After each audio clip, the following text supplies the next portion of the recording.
Imagine landing at an airport so massive you need a train just to get from one end to the other. Not a shuttle bus. An actual train. Inside the airport. And when you finally step outside, you realize you're not even in Kuala Lumpur. You're 57 kilometers away. So why did Malaysia build one of the largest airports in the world in the middle of a palm oil plantation, bigger than the country even needed at the time? The answer involves billion-ringgit gambles, a vision some called genius and others called madness, and a decision that still shapes every flight you take in and out of this country today. Before we get into that, I want to ask you something. If you're watching this right now, drop a comment below with just the word KLIA. Just that one word. I want to show my cousin in Johor Bahru, who keeps telling me Malaysians don't care about stories like this, that he's completely wrong. We do care. We're curious. We want to understand the country we live in at a deeper level. So help me prove him wrong. Just KLIA in the comments. That's all. Assalamu alaikum and welcome back. Now, to understand why KLIA was built the way it was, we need to go back to the early 1990s. Malaysia was on fire. Not literally. Economically. The country was growing at nearly 9% per year. Factories were opening. Investments were pouring in. Mahathir Mohamad had this vision of turning Malaysia into a fully developed nation by 2020, and everything, every highway, every tower, every project, was built to signal that Malaysia was serious. That Malaysia was ready to compete with the world. And the old airport, Sepang Airport, was choking. It was built for a much smaller Malaysia. By the early 90s, it was handling more passengers than it was ever designed for. Expansions had been done, but there's only so much you can patch before you need to start fresh. So the government made a decision. Don't fix the old one. Build something the world has never seen before. But here's the thing. They didn't just want to build a new airport. They wanted to build the best airport in the world. Not the biggest for the sake of being big, but big enough to grow into.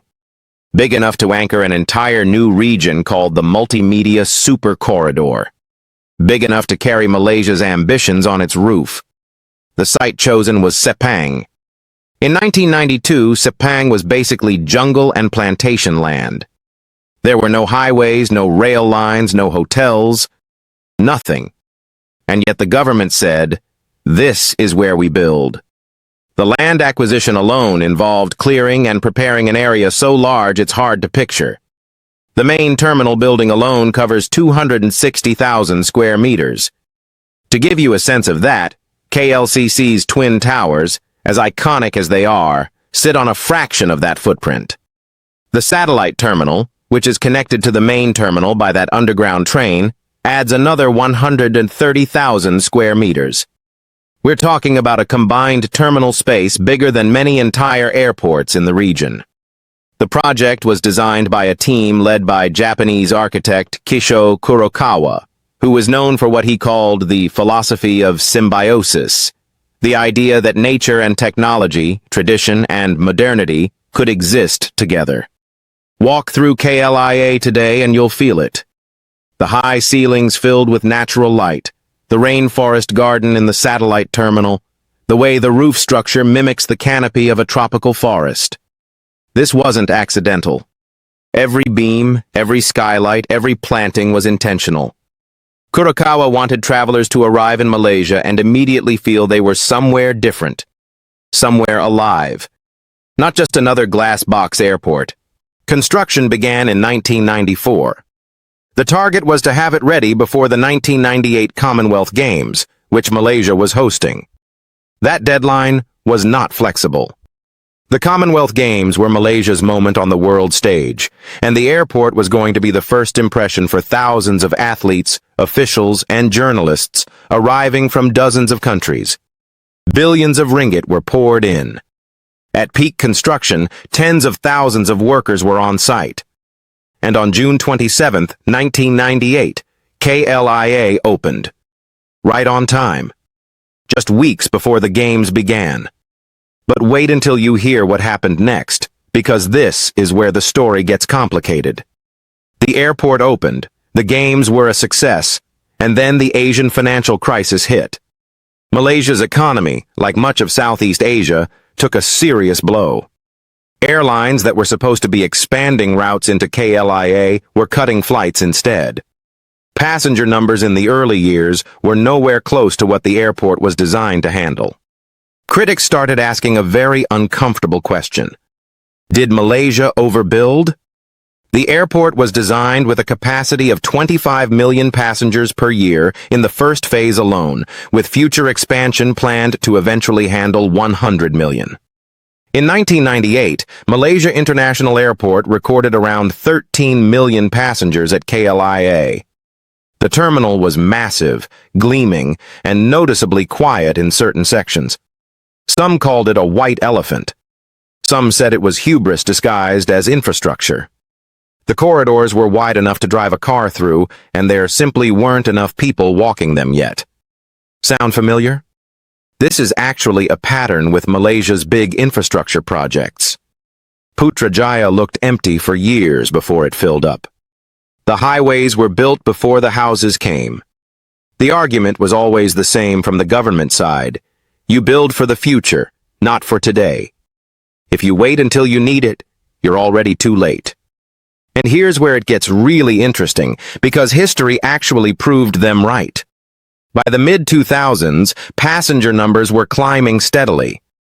The low-cost revolution was happening globally, and in Malaysia, it was happening faster than almost anywhere else. AirAsia, which Fernandez took over in 2001 for the price of 1 ringgit and a mountain of debt, was growing at a pace nobody predicted. Budget travelers who had never flown before were suddenly flying. Domestic routes exploded. Regional routes multiplied. And KLIA was ready for all of it, because it had been built bigger than necessary. On purpose. By 2012, KLIA was handling over 35 million passengers per year across its terminals. By 2018, that number crossed 58 million. Today, the KLIA complex, including the low-cost terminal KLIA-2, which opened in 2014, is consistently ranked among the busiest airports in Asia. That terminal alone, KLIA-2, was built to handle 45 million passengers per year and handles hundreds of AirAsia flights daily. The quiet corridors of 1998 are a distant memory. Remember what I said about Sepang being a jungle in 1992? Look at it now. There's a Formula One circuit next door. The Sepang International Circuit opened in 1999, another piece of the same grand plan. There are hotels, logistics hubs, aviation training centers, and an entire township that grew around the airport corridor. The ERL, the Express Rail Link, connects KLIA to KL Central in just 28 minutes, running at up to 160 kilometers per hour. None of that existed before the airport decided to root itself in Sepang. This is the real story behind why KLIA was built bigger than necessary. It wasn't miscalculation. It was calculated ambition. The people who designed and approved this project understood that infrastructure doesn't serve the present. It shapes the future. Every shop lot, every road, every mamak along the elite highway that connects the airport to the city, none of that exists without the decision to build big in Sepang. And there's another dimension people often overlook. KLIA was always meant to be more than a Malaysian airport. It was meant to be a regional hub, to compete with Changi in Singapore and Suvarnabhumi in Bangkok for connecting flights across Southeast Asia. That ambition has had mixed results, honestly. Changi remains in a different league in terms of transit passengers, largely because of Singapore's geographic position and the aggressive network building by Singapore Airlines and Scoot. But Malaysia has carved out its own niche, particularly in the low-cost and regional market, where KLIA-2 plays an enormous role. The airport has also had its painful chapters. The disappearance of MH370 in March 2014 sent shockwaves through the aviation world, and KLIA was at the center of the international media storm that followed. 4 months later, MH17 was shot down over Ukraine. 2 tragedies in 1 year involving Malaysia Airlines hit the country deeply, And KLIA, as the home base of that national carrier, carried the weight of that grief in ways that are hard to quantify. But the airport kept running. The passengers kept coming. And KLIA kept proving that the instinct to build for tomorrow, even when today doesn't seem to need it, was the right call. So here's what all of this comes down to.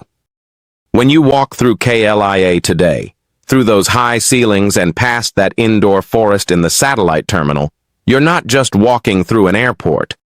You're walking through a decision that was made when Malaysia was still proving itself to the world.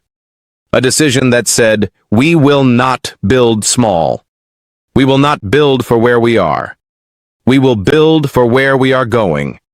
And whether you're flying to Tokyo or taking Air Asia to Kuching or picking someone up from arrivals on a Sunday afternoon, you are living inside that decision. The space around you, the train beneath your feet, the runway stretching out towards Sepang, all of it is the physical form of a bet that Malaysia made on itself. That bet paid off. And the next time someone asks you why the airport feels so massive, why it's so far from the city, why they built all of this in the middle of nowhere, you now know the answer. They didn't build it for us then. They built it for us now. If you found this interesting, subscribe so you don't miss the next one. There are stories about this country that deserve to be told properly, and I'm just getting started. Drop KLIA in the comments if you made it this far. Let's see how many of us are out here curious about Malaysia. Until next time.